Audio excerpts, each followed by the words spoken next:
صبغة الله ومن أحسن من الله صبغة ونحن له عابدون.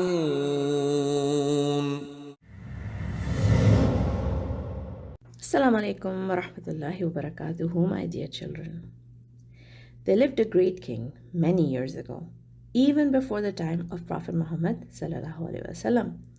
He ruled over the entire world. He was a just king.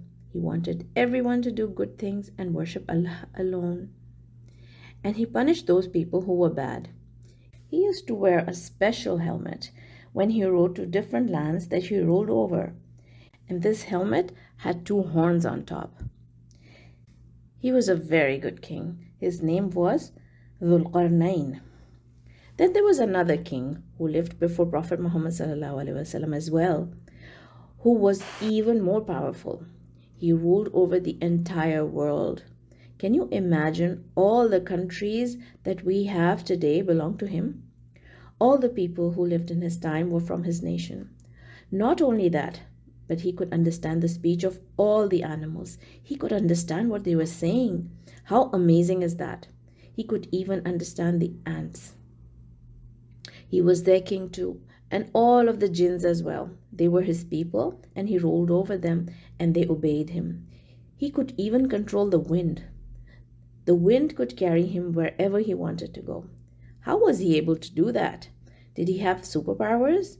Or was it magic? No way. It was better than that and more truthful than that. Allah gave him all that power because you know what? All power belongs to Allah, and Allah is the King of Kings. So who was this king anyway? He was not just a king, he was a prophet. He was Prophet Sulaiman alayhi salam. Both these kings that I just told you about were so powerful, but they both worshipped Allah and obeyed him and submitted to Allah alone. They loved to do sajda to Allah and made dua to Allah and even cried to Allah, because crying in front of Allah does not mean that you are not strong at all. It is the best way that you can cry. Sulaiman alayhi salam had all this power and wealth and prophethood and a beautiful throne. What dua do you think he made? Did he still need anything from Allah? Of course he did. Allah owns everything. There is so much to ask for. Sulaiman alayhi salam asked Allah, "My Lord, enable me to be grateful for your favor which you have bestowed upon me and upon my parents, and to do righteousness of which you approve, and admit me by your mercy into the ranks of your righteous servants." What a beautiful dua.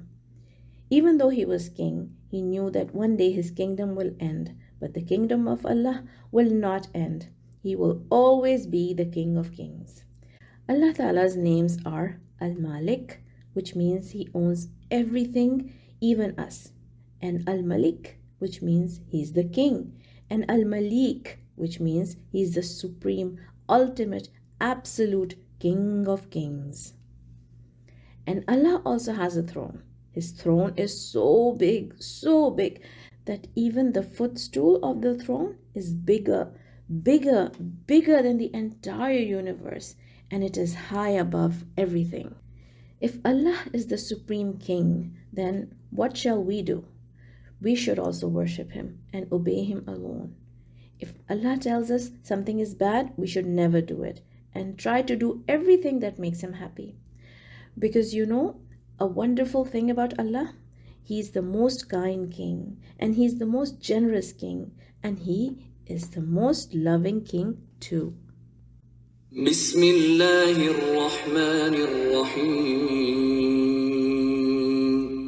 تبارك الذي بيده الملك وهو على كل شيء قدير الذي خلق الموت والحياة ليبلوكم أيكم أحسن عملا وهو العزيز الغفور الذي خلق 7 سماوات طباقا ما ترى في خلق الرحمن من تفاوت فارجع البصر هل ترى من فطور